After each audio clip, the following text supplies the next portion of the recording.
This video will show you how to get to the memory, replace the CPU fan, and access the CPU in a Dell Optiplex 7060 Micro. Now, after you remove the cover, you're going to have to remove the 2.5-inch caddy if it's installed. It's not 100% necessary, it just makes it easier to get into things. From there, there's these two things here you pinch. You see the little blue stickers and then the arrows pointing in. So you'll pinch that, lift it up, kind of at an angle, and then kind of rotate it out of the way.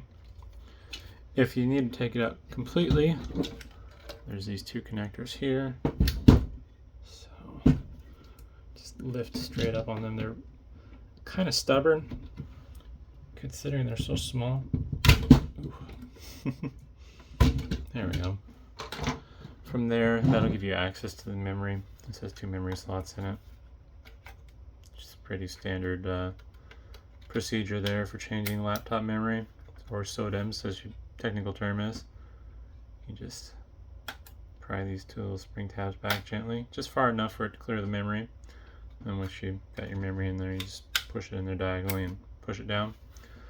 I'm not going to remove the CPU heatsink just because I don't want to disrupt the thermal paste and have to repaste it, but if you loosen these 3 screws and remove the heatsink, the CPU will be under there, and it's just a standard Intel socket. Now, since this is a micro, it will only support the low power CPUs, so either a T or an S series. I believe this one has an i7 in it, so I think this has an i7-8700T in it, for example.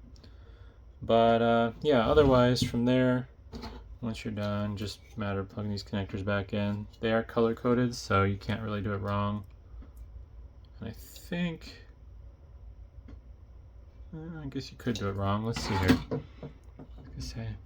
Alright, yeah, they're color coded, so you can tell which way they go, but you technically could put them in the wrong way. I don't think plugging the speaker into the fan head would be a good idea, so make sure you get the white one and the white connector, and whoops, we're gonna dangle. You get the black one and the black connector. Like so. And then from there, we reinstall it, kind of angle it like so. Push it down until it clicks into place. One thing that's really important is you make sure you push these wires down inside, because what I see happen a lot of times when I get these PCs is people put the heatsink in poorly. Or not the heatsink, the CPU fan in poorly.